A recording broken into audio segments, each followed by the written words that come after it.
Right, all you glorious gamers out there, welcome to the Players 2 podcast, the video game podcast for gamers like you, by gamers like you. You can find Players 2 on all the social media, that's Facebook, Twitter, YouTube, Instagram, the lot. You can also find our written content over at players2.com, that's playerstoo.com. And if you could take 5 seconds to give us 5 stars over on Apple Podcasts or wherever you get your podcasts, that really helps us out. It does a huge amount for the exposure of the show, and while you're over there, if you could leave us a little review as well, that just helps us out even more. And thank you so much to anyone that's already done that for us.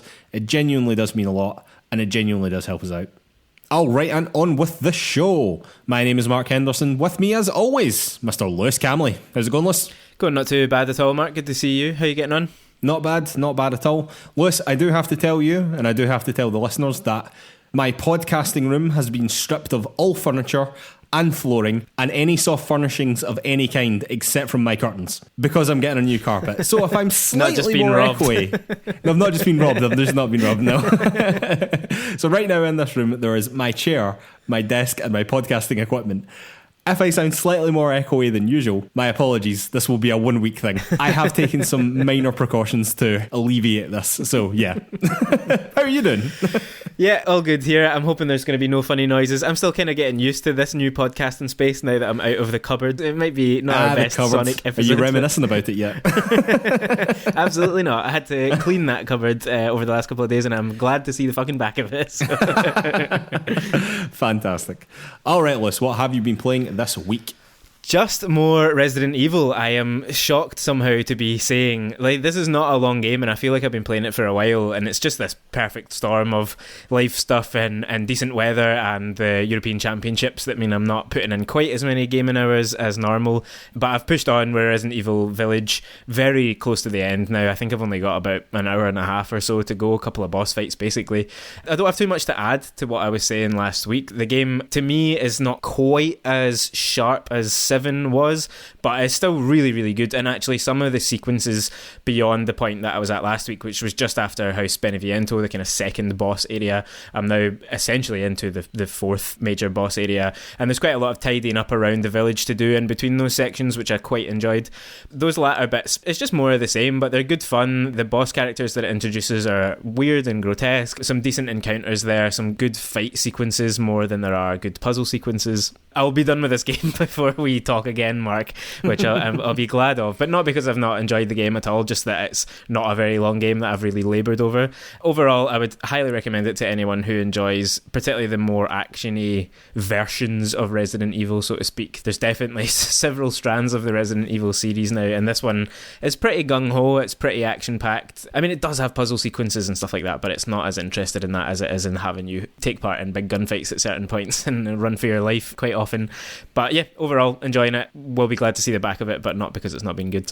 Yeah, I think a lot of that makes sense, to be honest, man. I think that after our discussion last week, interestingly, I think I've basically talked myself into realising that I enjoyed Resident Evil 7 more than I enjoyed Resident Evil 8. I think there might have been a bit of recency bias playing at me there, to be honest. But again, these two games are synonymous in my mind. I think that you've said it correctly there. The game is definitely good, definitely worth playing. I very much enjoyed my time with it. I don't regret playing it in the slightest. Super good, just off the back of 7, which really was absolutely stellar. It's maybe not quite as good, but still definitely a good game and still definitely worth playing, particularly if you're a fan of the franchise, you know?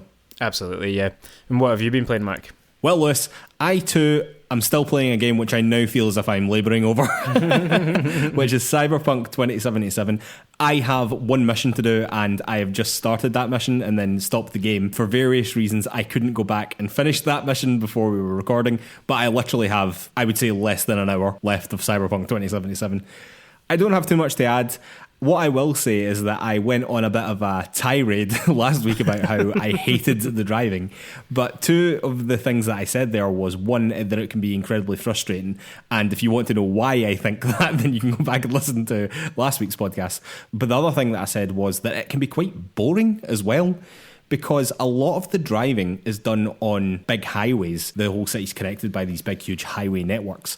But the game and the world in general doesn't feel very alive. And I don't know if this is part of the technical issues around the game and perhaps to prevent crashing, but there's not ever that much traffic in the game. As you drive around these massive, massive highways, and they are huge with like big, massive junctions that are actually really well designed, but it sometimes feels as if you're the only car on the road, which is bizarre in the face of something like GTA, which all those years ago really nailed that and making this huge space feel alive and feel busy with people and things happening. And for some reason, Cyberpunk 2077 just hasn't got that. Night City was supposed to be this hustling and bustling future metropolis, you know? And it just doesn't feel like that a lot of the time, which is a bit of a shame. And you can really feel that when you're driving because, again, you can really feel as if sometimes you're the only person there. You're the only person on the road going between two waypoints. Interestingly, when you're like in the heart of the city, it feels less so like that. There are more vehicles and there are more people around, which I suppose makes sense. But on these enormous highways, which is the sort of main routes around the game, do you know what I mean? If you're driving from A to B, you're usually taking onto one of these highways. You can honestly feel as if you're the only person there, which is slightly bizarre, to be honest. The second thing that I was going to say was, I actually don't think that they use the cyberpunk genre particularly well in the game. Particularly in the main story, I would say, is that the cyberpunk thing is...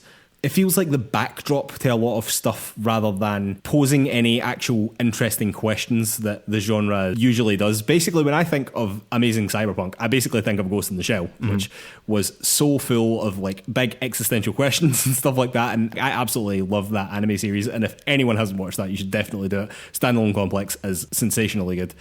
I thought it was going to be more like that, and it sort of isn't, to be honest. I don't think that they use the genre as well as they could have done, which is a bit of a shame as well. But I mean, overall, the story's good. The main campaign is good. I enjoyed it. I actually enjoyed quite a lot of the side mission stuff. I actually found that often the side missions were doing more interesting stuff than the main missions. Yeah. Basically, overall, do you know what it is? The game's fine. The game is absolutely fine. If you think that you'll enjoy it, you should go and play it. It's worth playing. It still does have bugs. It still will crash on you, like, absolutely. I definitely wouldn't recommend it on last-gen consoles. But it's a fine game. It's an absolutely fine game, but it's not brilliant. It's not game-changing. It's not what we were promised, you know?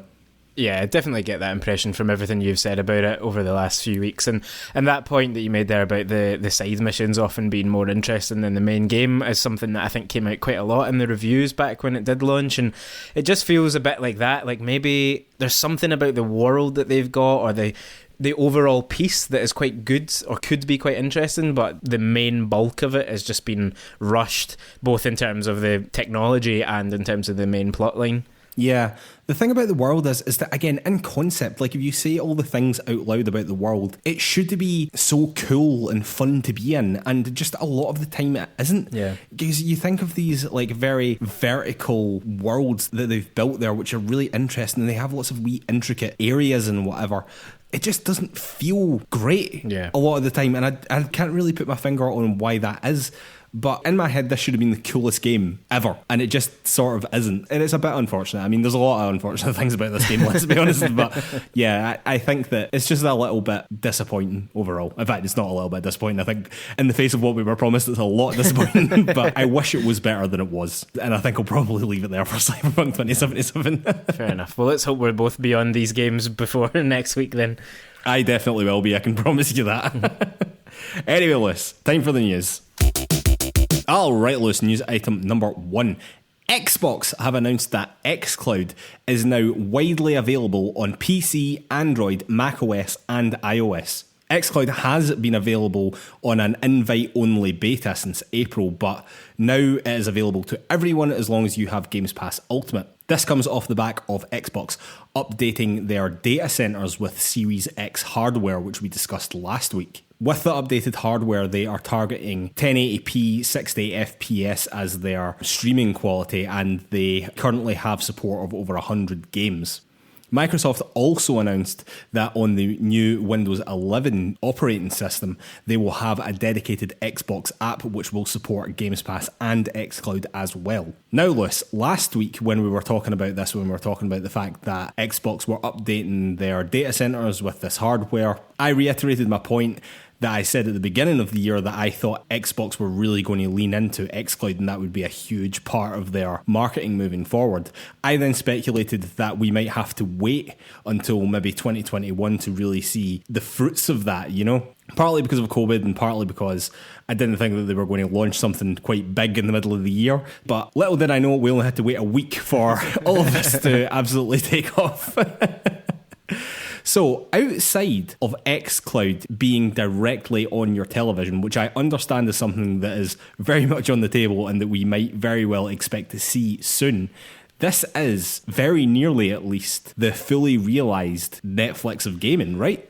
I mean, it's definitely closer than we've ever been if we're able to access the Game Pass subscription on any device now, basically. It seems like, yeah, other than directly on your TV, but on laptops and on mobiles, that's as much as people really have been expecting in the short term. So, like you say as well, I was not expecting this rollout anytime this soon. It feels like, I don't know, I would have expected a bit more of a lead-in. It just suddenly it's here and it's kind of like, oh, okay, let's go then. Yeah, it very much just happened. Like they were just like, oh, this is available to you all now. On you go. I will say, Lewis, I have actually tried this. Oh, nice. Yeah, good. I have tried it on iOS, I have tried it on macOS, and I have tried it on Windows. Now, full disclosure, on iOS, you had to connect a controller, and I couldn't be arsed with the faff of that. Mm-hmm. But I can tell you for a cold hard fact that Ori and the Will of the Wisps runs on my phone. Wow. And on macOS and on Windows, I did actually go into the game and just sort of footer about in the first level, basically. Yeah. I wasn't playing the game. I literally just wanted to see if it worked and how well it worked. Latency, very, very short, I would say. Like, there's a wee bit, I did actually notice a wee bit more on Windows, weirdly, than I did on my Mac. But, interesting. Like, quite genuinely, that could easily come down to my internet connection at that given moment, you know. But yeah, man, I mean, simply put, it works. It does work. And so, see, when you say that you had to connect a controller for your phone, was that just for Ori specifically? I thought it would give you touch controls. So there is not a lot of support right now on iOS. I don't know if it's different on Android. I can't test it on Android, obviously. But I know that there isn't a huge amount of touchscreen support. So everyone is being encouraged to attach a controller, or you know how one of these devices like a Razer or that backbone thing that you can sort of plug your phone into that gives you a controller, basically turns your phone into a Switch. Something like that would work. Also interesting to note as well that PlayStation 4 controllers also work with xCloud. If you only have that and you don't have an Xbox controller, you can use a PlayStation controller. I did actually use an Xbox controller, but maybe I'll try it with the PS4 one just to see how well that works. Yeah. It should just work, you know. So I think that touchscreen support will come in time. I mean, Xbox have been rolling this out relatively slowly, I would say, but I think from now on, like if we're now opening this up to the world and people are being encouraged to go and play on their phones, I think that they might be introducing touch support quite quickly for a lot of these games. To be honest with you, it still wouldn't be the way that I would choose to play. No. Complex controls on a touch screen are very difficult to work with, I find anyway. Like the tactile feel of the buttons is so important, and you don't really appreciate that about controllers until it's not there, you know. But I think that they probably will be introducing that relatively quickly. But I mean, as I said, man, bottom line, it fucking works, and as part of our Games Pass Ultimate subscription, like me and you just have this now have it because already, we subscribe to Games Pass. Yeah, I'm definitely going to jump in and have a look. Maybe later tonight, maybe tomorrow. I just want to do exactly what you've said that you've done, basically like boot up a game or two, see how it looks. And I think, you know, given the library that is part of the Game Pass Ultimate subscription now, there's bound to be some games that do work quite well just with touch controls, given at the moment they might not have the support for it. But there's plenty of smaller games, wee indie games, puzzle games and stuff like that probably would work okay in that way. So if people are thinking, oh well, I don't want to have to go and buy an Xbox controller or whatever, there's definitely going to be support for these things. They were definitely talking quite a bit about touchscreen controls earlier on, you know, when this was first getting talked about and kind of rolled out. So this is a really exciting time. I'm almost like, I wish I had a chance to give it a go before now, just to see if I could have the same experience as you, but it sounds like it works, and if it does, then yeah, this is really exciting. It'll be really cool to see how well it works and what kind of new experiences we can have with it. Again, man, I can only tell you from my extremely narrow test case, and I cannot emphasize that enough, extremely narrow test case, but it works, man. It fucking works. Alright, Lewis, news item number 2, and I hope you enjoyed your one Xbox story because the rest of this is PlayStation. I think that they might have been waiting for a certain E3 to finish before they mentioned any of their stuff. But anyway, listen, news item number 2. PlayStation have announced that they have purchased Housemarque Games for an undisclosed fee. This is obviously off the back of the recent success of Returnal, which I would say is currently one of the best showings, if not the best showing of next-gen hardware that I've played anyway. I think Ratchet & Clank might be around there as well, but certainly as far as the games that I've played, Returnal is definitely head and shoulders right now, I would say. Housemarque themselves have said that this acquisition gives them stability and allows them to show us all what they can create without limitations, which is something that is really exciting, because if Returnal is what they can create with limitations, then without limitations they could be doing something really special.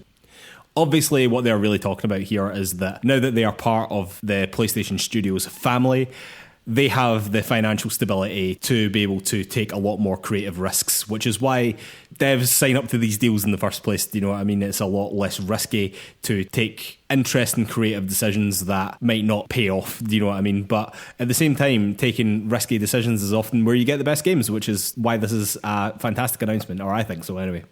And while that is exciting, Lewis, something very weird did happen over at the PlayStation Japan Twitter account. The account was tweeting the announcement of the acquisition of Housemarque, but they seem to have accidentally attached an image welcoming Bluepoint to the PlayStation Studios family, not Housemarque. The tweet was subsequently deleted, but industry insider Nibble did manage to confirm that the tweet was legit and did come from the official PlayStation Japan account. This is also extremely exciting because Bluepoint have really established themselves as premium remake specialists. You know, the Demon's Souls remake was absolutely incredible, and before that, the Shadow of the Colossus remake was absolutely incredible as well. Comfortably two of the best remakes out there, in my opinion, anyway. But what that would mean as well is that this is two huge, if it's true, this is two huge back-to-back acquisitions by PlayStation. Now, granted, both of these studios were making PlayStation exclusive games second party for years now, to be honest. But I think that this is exciting all the same. Like, with the financial backing and the support of PlayStation, considering the quality of games that these two studios were already making, this could be something really special, I think. Yeah, absolutely. On that point, but for both of these studios, it's great news for them. And if the Bluepoint part is true, but I cannot see that it won't become true. I mean, it was an official image that had Bluepoint and even had the cover art for Demon's Souls like added to their wee graphic next to Housemarque, and I was like, oh, okay, this is definitely real. It was a bit of a fumble, I have to say, by PlayStation Japan. Yeah, absolutely, it was. Yeah, I'm sure their social media guy will be pretty gutted today after that. But I hope he's still got his job. Jesus Christ. Surely.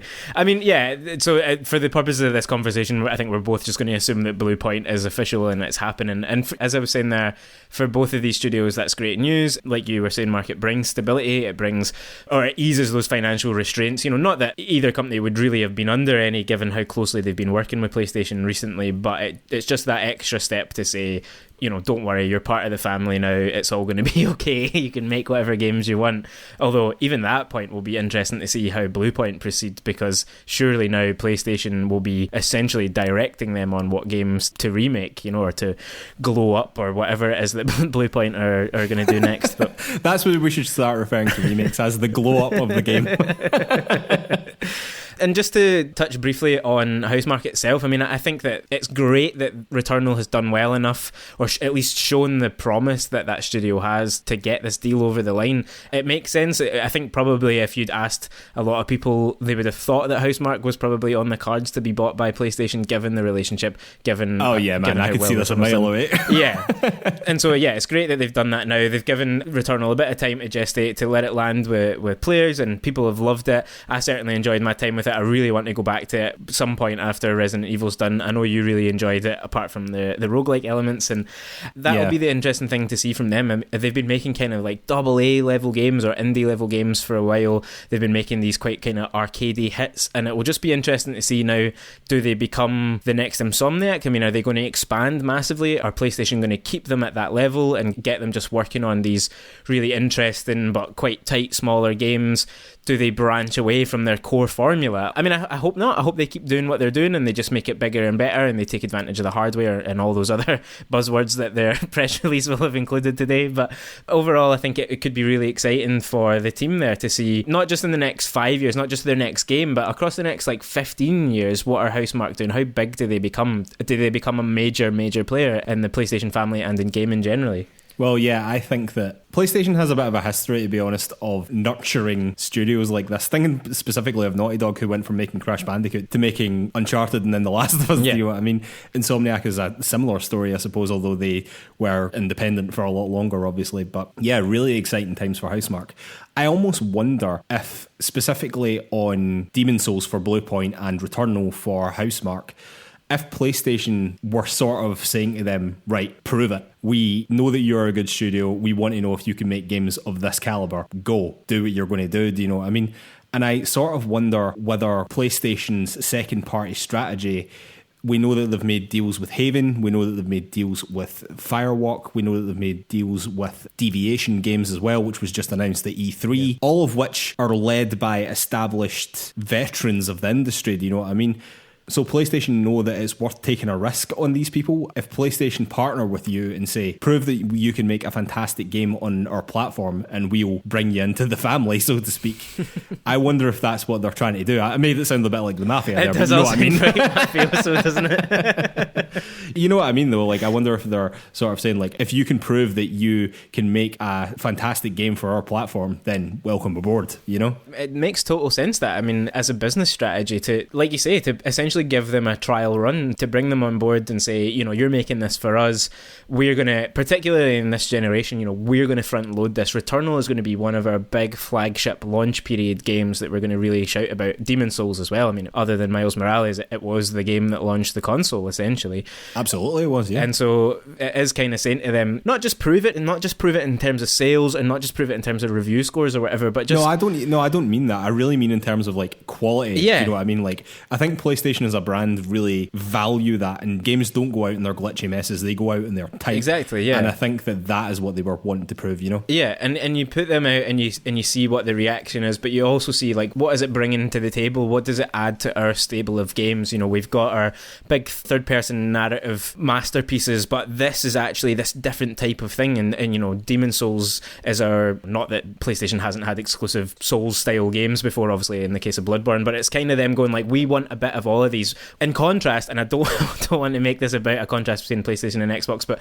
Xbox, its acquisition strategy has been much more just volume, just get loads of stuff in, but a lot of their games are fairly similar. You know, we've been talking a lot about how they've got a lot of first-person shooters and they've got a lot of action RPGs or just straight-up RPGs. PlayStation feels a bit more tactical in terms of putting different pieces on the board now. They do have a lot of one thing, obviously, in terms of those they do, definitely. those big narrative games. But yeah, I think this is exciting. Who knows what Bluepoint will do next? Who knows what Housemarque will do next? It will be good to see in the future. Yeah, really exciting. And in terms of Xbox and PlayStation, I think that Xbox are very much the shotgun approach, whereas PlayStation are like sniper rifle, right? People will give us pelters for saying that. Yeah. Not that either strategy, though. Like, not that either strategy is a bad thing. No. They're just totally different now. They're just both trying to do totally different things. Absolutely, and it's really interesting to see that play out. Yep. All right, news item number 3, Lewis. It seems very sticking with PlayStation, by the way, it seems very likely that we are getting a Ghost of Tsushima director's cut and potentially a standalone DLC. So, firstly, the director's cut. This is almost certainly happening because it has been rated by the North American Ratings Board, the ESRB. It's been rated for both PlayStation 4 and PlayStation 5, which hopefully means a free upgrade to the PlayStation 5 for someone who's already bought it on the PlayStation 4. 60 FPS, better graphics, all that good stuff.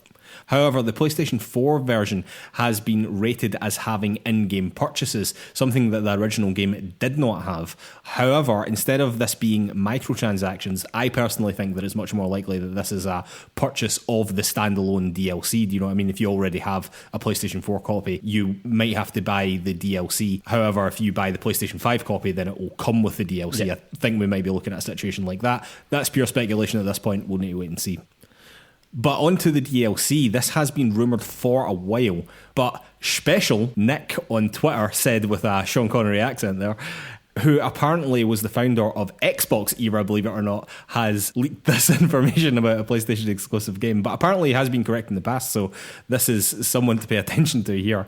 He has said that the DLC will be a standalone expansion and will be called Ghost of Ikishima, which will be the same sort of scale as an Uncharted Lost Legacy or a Spider-Man Miles Morales, and is also aiming to be out this year. While this is just a rumour at this point and should definitely be taken with a pinch of salt, that should be said, the domain ghostofikushima.com has been registered, and if you go to ghostofikushima.com, it redirects you to the official PlayStation Games page. So, you know, that seems like a good sign to me personally. There has been rumours that PlayStation was going to be having some kind of big showcase soon, obviously in the wake of E3. PlayStation weren't part of that, so they were going to be waiting until afterwards to do anything. There was chat that they might be resurrecting PSX even, although I'm not entirely sure about that myself. I think they were much more likely to get a state of play.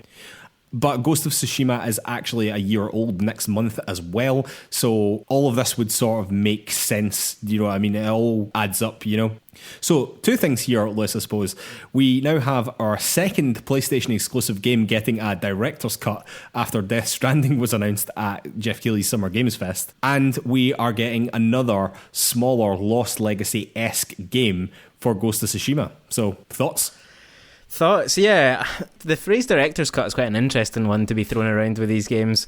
It made a lot of sense for Kojima because, I mean, it's fucking Kojima, isn't it? But yeah, for this, it maybe makes a bit less sense, I would say, but... I mean, two things to that, I guess. Like, it's obviously a term that is used in cinema, and so you can see why Kojima would like to be associated with it. Yeah. And obviously Ghost of Tsushima is, you know, is very heavily cinematic. It leans into its cinematic quality. Hugely. But it's also, in cinematic terms, it's usually used when there's been so much studio meddling that the product that was put out wasn't really what the director wanted to do. And that surely isn't the case with Kojima.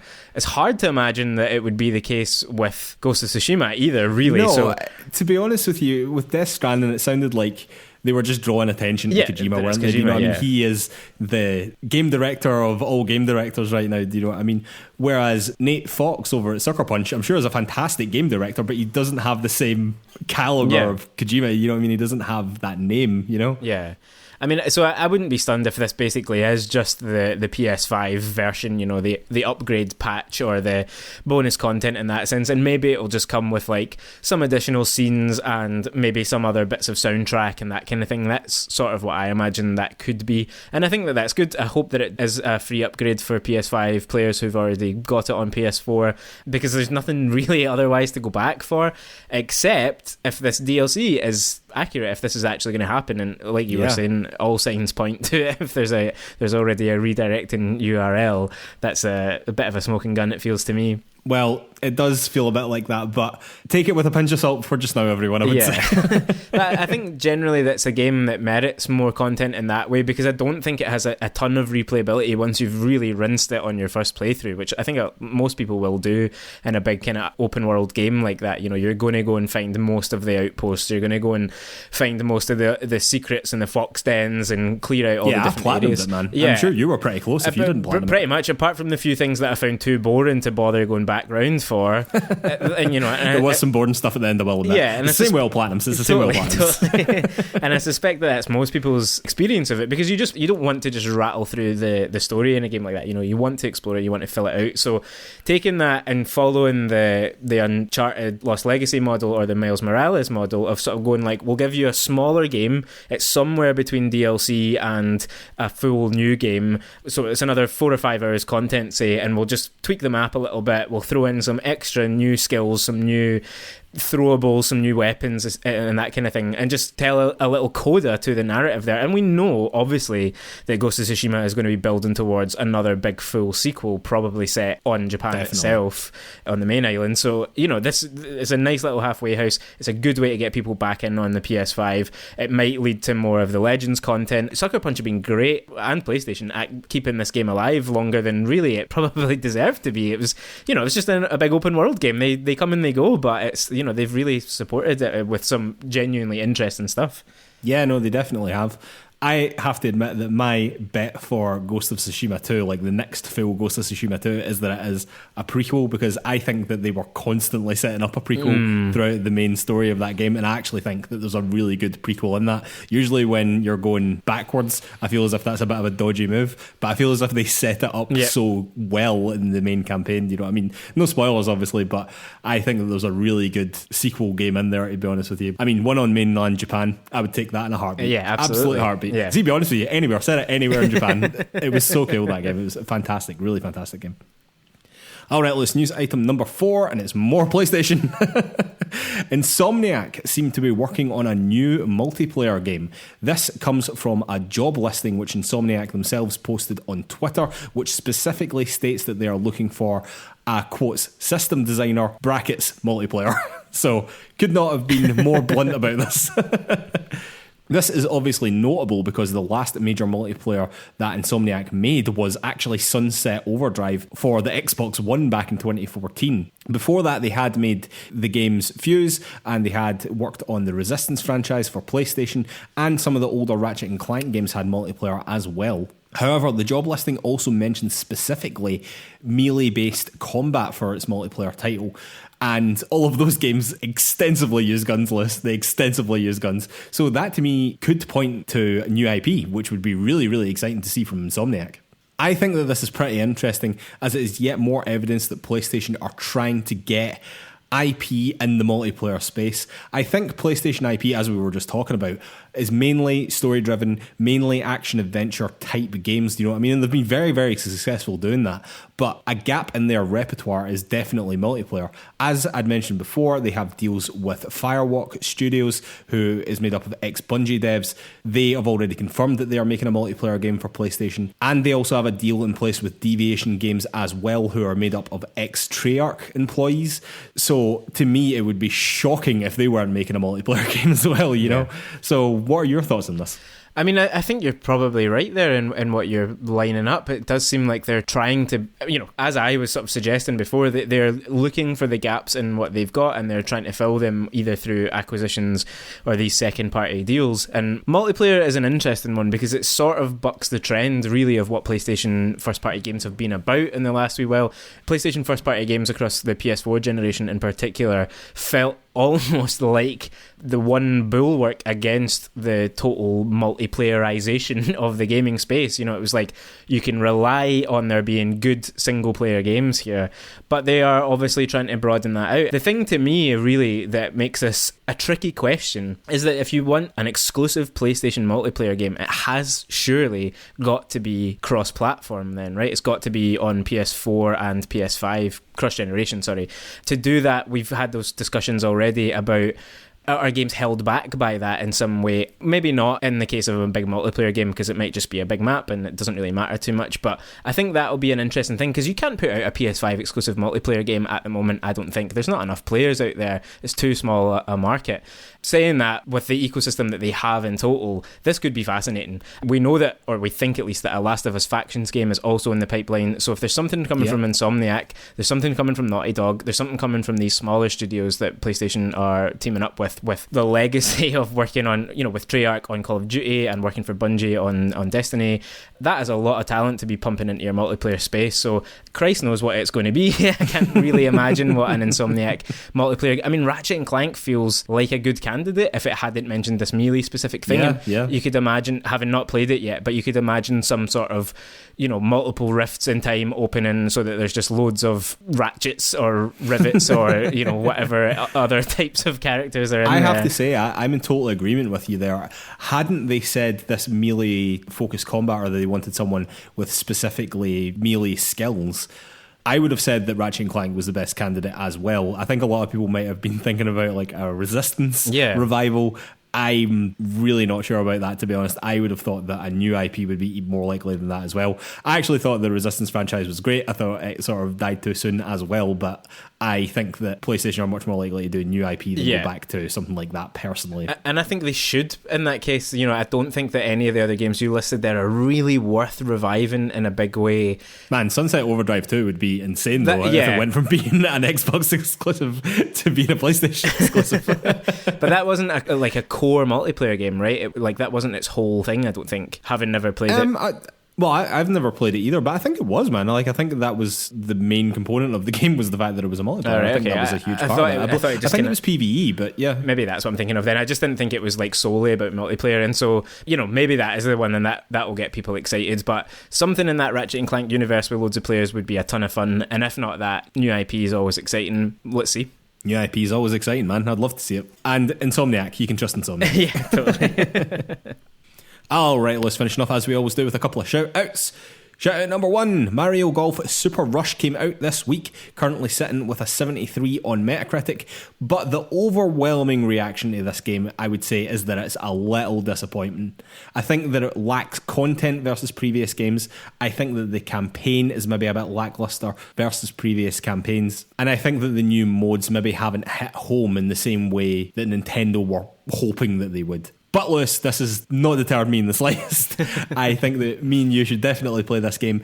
I have only ever seen Mario Golf really as a party game or as a multiplayer thing, so a lot of these criticisms I don't really care about, to be completely honest with you. This isn't something I would sit down for hours and hours and hours to play the campaign. It's something that I would maybe pop on for a laugh when folk are around, do you know what I mean? Or me and you can play it, do you know what I mean? When we're chilling out and having a beer, something like that. I think that I want this game for different reasons to a lot of people, and for that, nothing I've read has deterred me at all. Nothing. Yeah, I totally agree with you there. Like, none of that stuff matters really as much as just how the gameplay feels. Like, is it a good fun to play golf, and is it easy to play golf with your mates? That's kind of the main stuff. And I think there's been a couple of complaints that I don't think it supports 4-player local co-op. Some things like that will get fixed, and there's always ways around it. But yeah, at its core, if the golf part is fun, if it's fun to swing the club and hit that ball, that's kind of the only thing that matters in my mind. Absolutely. Me and Lewis got semi-addicted to playing the original Mario Golf on Switch Online, so I'm very excited to play this. Like, we're definitely playing it, man. It's definitely happening. Alright, shout out number 2. Scarlet Nexus also came out this week, and this game is very firmly in the anime as fuck genre, Lewis. Very, very firmly in that genre. It's currently sitting with an 80 on PC, PS4 and PS5, and a 75 on Series X. I must admit, Lewis, I am shocked that this game is reviewed as well as it has. You know for a fact, Lewis, that I am not against an anime as fuck game at all, and in actual fact I quite like a lot of them, particularly when they have Platinum-esque combat. But honestly, in the trailers for this game, I thought this looked dreadful. I thought this looked really, really bad. But the combat system is apparently really good and really fun. The world is interesting, so are the characters, and it has an extensive RPG system across the top of it. Fuck knows where any of that was in the trailers, but people seem to be enjoying it, and it seems to have reviewed pretty well for what it is, you know? To be honest with you, to the point that I went from being basically completely uninterested in it to being a bit interested in it. I knew it would sucker you in eventually, Mark. Yeah, it did a bit. But folk are enjoying it, and that's the main thing, so thumbs up there. Yeah, fair enough. Alright, let's shout out number 3, and it's Abandoned List. It's Abandoned again. I am exhausted with Abandoned List. I am absolutely exhausted with it. Now, I'm not going to go over all the Abandoned rumours and conspiracy theories. You can go and listen to last week's show if you want to hear us talk about that. But to be honest with you, if you don't know about the Abandoned Kojima Silent Hill conspiracy theories, I don't know where you've been for the last few weeks. But the strangeness has continued. The app that they were supposed to be launching this Friday, which was already delayed by 3 days, was postponed again at the absolute last minute, at the very, very last minute, and is now coming out sometime in August, it seems.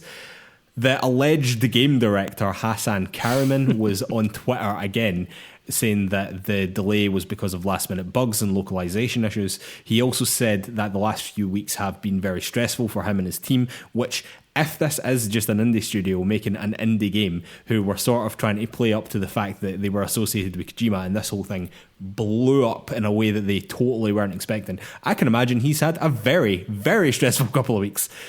Lewis, I know that you were having fun with this. I know that you were enjoying it as much as many other people were. But to be honest, at this point, it feels as though either way, whether it's Kojima or whether it's just an indie studio making a cool game, it's gone too far. It feels now like it really has gone too far. Yeah, a wee bit. I would say that video that he's put out, no matter where you stand on the rumours, just watching someone be kind of visibly a bit, just a bit exhausted looking, sounded exhausted. That's hard. No one wants to see that. No one, well, certainly I would never have wanted the studio to be under that kind of pressure. That's kind of why I was saying last week, like, that I just see this as a bit of fun. I don't think it matters if it turned out to be Kojima, amazing. If it doesn't, I'm not going to be mad at that studio. I would question some of the decisions that they'd made around leaning into some of that stuff, and I do think there should be questions then asked of PlayStation to a certain extent, why they haven't really kind of stepped into that void and just cleared stuff up. If you're Hassan Karaman and you are telling your publishers, like, this is getting a bit out of control. Could you please help me? I think that, they could have really done something there. At the same time, I still think there's a lot of unknowns and a lot of questions that they could really have put a lot of this to bed by just answering some of those right now. Tell us the name of the game. If it's not something that we already know, like Silent Hill, then it won't matter to anyone. So why are you even hiding it? And, he could have put some of his team on camera, or I get that they're stressed out, so maybe that doesn't work. But there's just various other things like that could have brought some of this to a close. But yeah, as you say, I think if people want to keep going down the conspiracy theory route, fair enough, and have fun with it, but just don't put that on the studio themselves. Just wait for more information to come like that. As I was saying, it's just quite fun to go like, oh, could this mean blah blah blah, but that's it. That's the extent of it. It's just fun to kind of draw those comparisons and work out if we were right or not. It shouldn't affect the development team. Yeah, it shouldn't affect the development team, but it clearly is at this point, I think. And I hope that it goes without saying that absolutely nobody should be harassing this man, even if he's made dumb marketing decisions. That is completely out of order. Absolutely. And at the end of the day, it's a fucking video game, so calm the fuck down. Alright, let's final shout out number 4. It has been announced that Assassin's Creed Valhalla director Eric Baptizat is leaving Ubisoft to join EA Motive. Baptizat actually helped reboot the whole Assassin's Creed franchise with his work on Origins before working on Valhalla. This is particularly interesting because, as we discussed last week as well, there are very strong rumours corroborated by VGC and Gematsu that EA Motive are working on rebooting or reimagining or whatever. They are bringing back the Dead Space franchises. That is the rumour, that they are bringing back Dead Space in some form. I don't think that this hire necessarily means that rumour is any more or less true, but this is the sort of hire that you would be expecting if it was true, and it would be the sort of hire you'd be hoping to see if it was a true reboot in the sense that we all want it. I know that there was some speculation that, it's EA and they'll bring it back as a mobile game. Like, I don't think that this guy would be on board for that. You know what I mean? He's not a mobile developer. This guy's doing Assassin's Creed games, While I haven't actually played any of the Assassin's Creed games he is working on, it is clear that he has taken the series, or at least helped take the series, from a place of stagnation to being really back at the top of the video game echelon of huge games that come out very frequently. You know what I mean? When a new Assassin's Creed comes out, it sells by the bucket load and people love it, And that wasn't true for a while. Yeah, it definitely wasn't. No, like you say, I think this is interesting news. Be interesting to see what comes of a talent like that moving across. It's funny, we've been talking a bit about directors on this episode, and as much as game development is absolutely a team thing, much in the same way that cinema is actually made by teams, even though we talk about directors, they are bringing something. They're bringing that knowledge, they're bringing their creativity, they're bringing their team leadership often is the main thing. And so yeah, let's see what comes of this. If it's something that we're already expecting, then great. It might just be a signal that studio generally is moving in a new direction, or is looking to expand or do something more aligned with what Assassin's Creed is, maybe. Who knows? But yeah, great for him. Interesting news, definitely. Let's see what comes of it. Yeah, definitely. There's something brewing there. Definitely something brewing. And it's almost certainly Dead Space. So get excited, fans. Get excited. All right, ladies and gentlemen. Time for a beer, and then we'll be back for Topic of the Week. And we are back for Topic of the Week. Topic of the Week this week is our look ahead to the second half of 2021, Lewis. It is indeed, Mark. Yeah, so this is just coming off the back of E3 pretty much, and as we sort of enter July and the second half of the year is kind of beginning, we're post-summer equinox, and that's how I think about time, of course. Very druidic of you there, Lewis, I like that. Basically, yeah, the calendar has been filled in a bit by E3, essentially. We know what some of the games, at least, that we can expect and when to expect them in the next 6 months, and so we just thought this would be a good chance to talk about what games are coming and what we're excited to be playing sort of basically between now and the end of the year, basically. So yeah, let's just dive straight in, Mark. Let's just talk about some of these games. Obviously some of these have come up when we've been talking about E3 over the last few weeks. Some of them have been on the cards for quite a while, but I'm keen to know what you're particularly excited about. So let's dive in. Well, if you want me to kick off, Lewis, I think that I have to kick off with the game that I am now most looking forward to in the latter half of the year, and that is Metroid Dread. Yes. Good Lord, Lewis. When that trailer was shown, I was ecstatic. I actually think that it probably was my highlight of E3. Totally blindsided. and everything about it was screaming to me that this is something that is right up my street and that I desperately want to play. Absolutely, yeah. So this is coming in October the 8th, I think it is. And yeah, I would fully agree there that the trailer was one of the absolute highlights of E3. It was one of those rare, unspoiled video game surprises. This game that had been talked about, a decade or more ago and was thought to be dead, and it's finally returning. And yeah, I just think at its absolute core, and I know a bit more was shown shortly after the Nintendo showcase itself in their kind of treehouse section, and so some people might have a deeper understanding of what the game is, but it looks very much like traditional Metroid plus some stalker robot type guys who are just pursuing Samus through the levels, which adds quite a horrifying note to it, I think, based from... Definitely. I mean, if that is what transpires that the game is, do you know what I mean? Then yeah, definitely. And it's an interesting element, I would say, because they do look terrifying in the way that they were chasing after Samus, and particularly the wee opening cutscene thing where it just cut to gameplay afterwards was terrifying. Yeah, I'm really excited for that. That is going to be one of the most interesting games. I'm sure that'll get some mixed reactions just because 2D Metroidvania style games are so big at the moment, so popular, that there will be some people who think that it's not quite living up to some of those, but I am personally really excited for it. Oh, definitely, man. Categorically, cannot wait.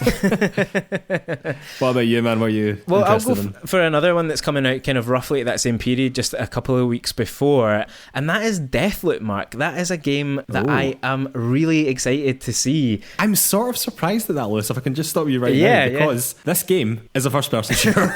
It certainly is, yeah. Famously, you're not that into them, so I'm sort of stunned at that. Yeah, and I will caveat this by saying it remains to be seen whether I definitely will play it or not, but I'm super interested to see what becomes of this game, what the reaction is to it, kind of what effect it has on other games, because the thing that draws me to it is it's definitely not its first person shooter aspects, but it's more, I mean, partly it's Arcane, right? It's just that I think that Arcane are a really interesting, innovative studio, and I'm really hoping that I've got time before this drops to play through at least Dishonored 2. I've been meaning to play that game for years now, years and years, and I've never quite got around to it. And so I just think that they make these really innovative systems-based games that really allow you to get creative with what you're doing in them. And I just think particularly Deathloop looks a bit like...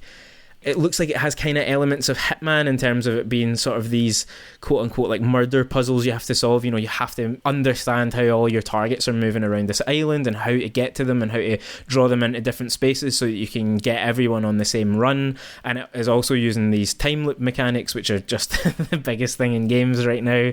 Yeah, they do seem to be. There's a weird amount of them right now. Yeah. I think a couple of those mechanics together, plus the creativity that, as I say, Arcane really invest into their games. It's really all about, what do you want to do? You've got this toolkit, you've got this arsenal. How are you going to use it? And how are you going to use it to, in this case, to kind of solve these puzzles? How are you going to get to these people in the order that you need to get to them, or in such a way that you can kill them all in the same run, which seems to be the core part of the game. Then chucking in this other agent who's trying to kill you the whole time, that brings just an extra bit of jeopardy. It just has a lot going for it. It's super stylish. It looks beautiful. It looks like it's going to sound really good as well, from the wee bits we've got in the trailers. I don't want to hope too much because it could all fall flat, but I think it should be something quite special. I have to admit, while I do think that the game looks great, I'm not sure that it was really, really exciting me. But to be honest with you, listening to you talk about it, I'm sort of like, yeah, this game is really good. Yeah, like you said, the aesthetic of it was the first thing that really grabbed me. I mean, it's so pulpy, which is now something that we associate very much with Tarantino. And again, they're bringing the soundtrack, and I think they're sort of playing off that quite a bit. But it does look aesthetically fantastic. As you pointed out as well, Arcane are definitely a studio you can trust by and large, I would say. The Dishonored franchise was absolutely beloved, and this is an exciting new project from them. Do you know what I mean? Very, very interested to see how that lands. Very interested to see. Yeah, and one of the last Bethesda games we'll get to play on PlayStation, so yeah, drink absolutely. it in. I mean, genuinely, it is, absolutely. Although, speaking of games on PlayStation, Lewis, Kenna, Bridge of the Spirits, coming on August the 24th. This might be my most anticipated PlayStation game for the rest of the year, depending on how the rest of the year goes, but we'll come back to that point. Just put a wee pin in that just now. But I mean, this game looks like playing a Pixar movie. A lot, I suppose, in the same way that Ratchet and Clank looks like ridiculously realistic for being like a cartoon, basically. I don't know what else to say about it apart from the fact that it looks like playing a Pixar movie. It looks like if Pixar did Pikmin, then you would get Kenna. Do you know what I mean? I don't know. Like, you seem to be less keen on it, but then I think that the last trailer that came out where it started to show you bits of the combat and whatever, oh man, it totally blew me away. It looks like visually stunning, but also like mechanically, and everything the game is doing is right up my street. It looks fantastic. Yeah, you're spot on there that when I first saw this, there's no doubt it looks gorgeous. Absolutely no question about that. I just wasn't totally sold on it. I wasn't really sure what it was kind of going for or whatever. But yeah, that most recent time we saw it, was that a State of Play? Was it? It was just before the summer, really. I'm not sure. It must have been something. Yeah, like that. something along those lines. Yeah, something else came out of that trailer, whether it was just that the combat looked really good, whether it was that we just got to see a bit more of the gameplay and the systems at work. It became a bit clearer what it is, what the tone of it is and all that. After that, I was like, oh, actually, there is something quite interesting about this. So I'm not losing my mind about it yet, but it is coming pretty soon. I mean, I think it's the August the 24th. That's right, yeah. And that means that we'll get more information probably in the next couple of weeks. I mean, well, I'm hoping more than I'm thinking, if I'm honest, that we're going to get a PlayStation broadcast in July, and that would perfectly set that up along with several other games that we're waiting for dates for this year. Yeah, definitely, man. I think that if they are doing a big event, I think that will definitely feature at it because, as you said, it's coming pretty soon, man, and exciting. One that's coming even sooner that I just want to give a quick mention to, Mark, is The Legend of Zelda Skyward Sword. Yes. Which is just over 2 weeks away, July 16th that's coming out, and definitely a game with a mixed reception on its initial release, we should say. A lot of disdain for that game when it came out before, but I am just in a big Zelda kick. I just want to see more of these games. Like, I really loved that Link's Awakening remake that we got.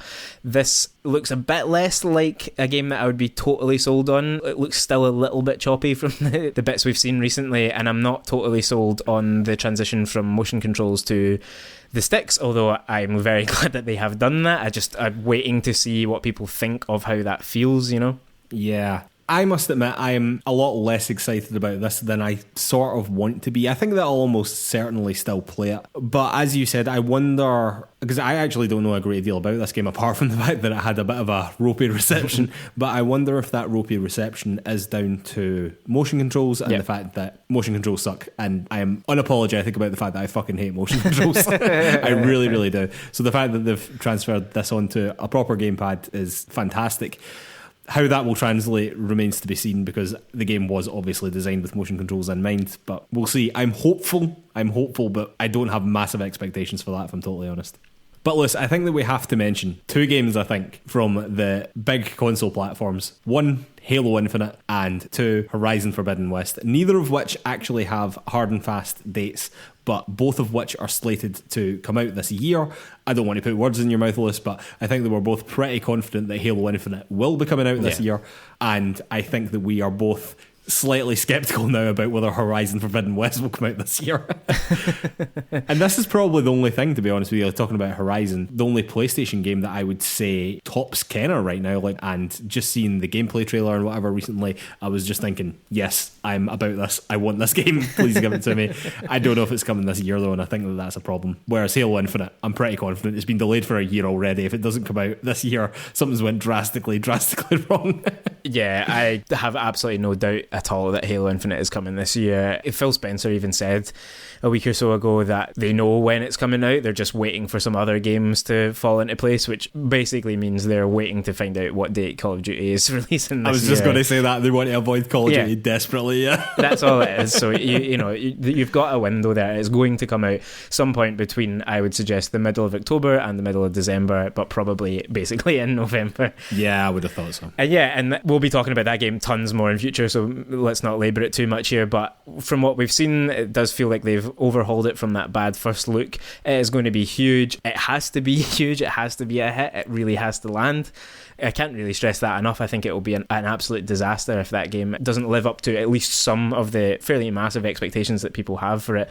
Xbox need a win from that. Not that they're not getting wins elsewhere, by the way, before anyone jumps down our throats, but it's Halo. It has to be. It just has to be this gargantuan success. Yeah, I mean, I agree. I mean, they're setting it up to be that way, as they should be, because, as you said, it's Halo. This is the premium Xbox IP. I mean, you can go on about your Gears of War all you want and your Fables and all that, but really, when it comes down to it, Halo tops everything. This is their Mario, you know? Yeah, exactly. No, I mean, yeah, I think that this definitely has to be set up for success. And to be honest with you, I think that the fact that Xbox have delayed it from the launch of their new console, which is mad. It's mad that they did that at the time, but I'm hoping that the fact that they have taken a huge amount of extra time over this game, that it has been turned around, and actually this is going to launch in a really good state, and we're all going to see it, and we're going to go, that delay was completely worth it, and good decision, Xbox. Absolutely, I think we will be in that place.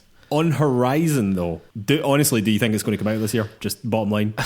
I think it's probably touch and go. Honestly, I think it is probably like on the brink of being delayed into next year at this point. I wouldn't be stunned if it ended up being like a January, February game in 2022, if I'm totally honest. Just for that extra bit of polish. We've seen PlayStation move games by a matter of weeks in the last couple of years, so I wouldn't be stunned if that happened. No, me neither. And just as we were talking about earlier on with PlayStation do not release games when they're not ready to be released. You know what I mean? So PlayStation will delay this game. You know what I mean? And the last Horizon, I'm pretty sure, came out in January as well. I think that's right. It wasn't on the Christmas release window. But if it's not going to be Horizon, then PlayStation aren't going to have anything in that window. I don't think, not anything of that caliber anyway. Certainly. So it'll be interesting to see how that plays out. But yeah, PlayStation are definitely not beyond moving games like this. As you said, whether it's going to be a couple of weeks or whether it's going to be a couple of months, they'll move it to make sure that it's ready when it comes out, you know, and make sure that it's polished and make sure that from day one gamers are having a good experience, you know. Absolutely. And I think we'll know that sooner rather than later, honestly, because I don't think they'll wait until we get almost into October, that September, October kind of area where you'd imagine the game would come out.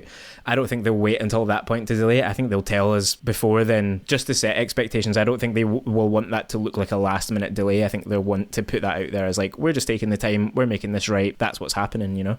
Yeah, I think that they're going to do an event soon. I don't think that Horizon will feature at that event, but I think that they'll want to get that out the way before they start putting negativity out there, you know? Yeah, exactly. So I reckon it'll probably be, if we're thinking that in July they're probably going to do some event, maybe in August, that gets announced whether or not it's actually going to make 2021 or not.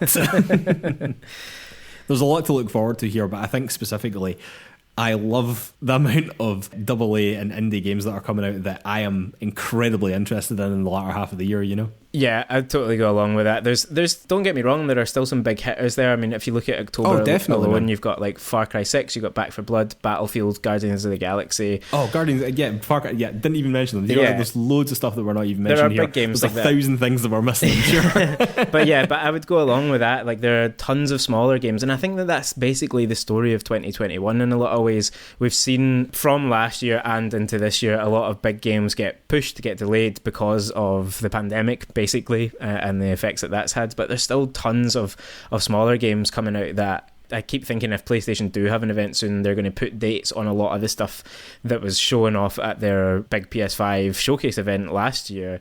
You know, things like Jet the Far Shore and Little Devil Inside that we're waiting on and that kind of thing. So there's tons of those caliber of games that I think will actually make for a really interesting back half of the year. But if you just try and look at the big hitters, it does feel a little bit thin on the ground until Halo and Horizon get their dates. At that point, I think we're looking at a pretty massive end of the year as well.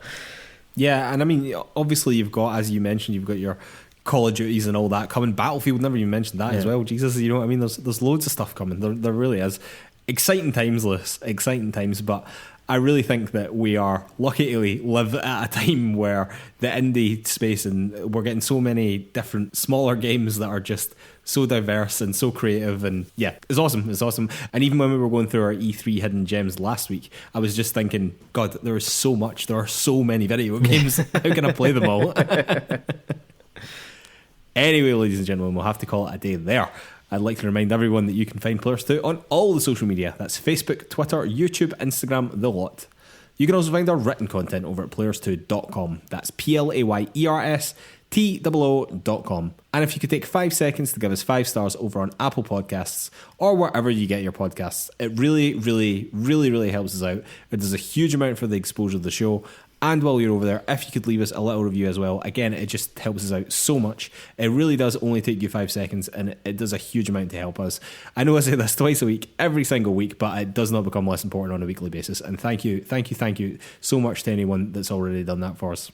I'd like to remind everyone that our play-along game for this month is Greece, which we will be talking about next week. We actually got the dates of this wrong last week. We thought we were talking about it this week, but we're not. We're talking about it next week, so there you go. I think you've already finished it, Lewis, and I've got the very end of the game left as well. Yeah. Having got my dates wrong, I put some hours into it over the last few nights, which ate into my Resident Evil time, obviously. But yeah, I have now finished it, and I'll save all my thoughts for next week's discussion. But yeah, a good game, well worth playing, and I hope other people are going to play along with us. Yeah, I'm very much looking forward to discussing this one, I have to say. Very much looking forward to it. All right, ladies and gentlemen, we will see you next week. Thanks.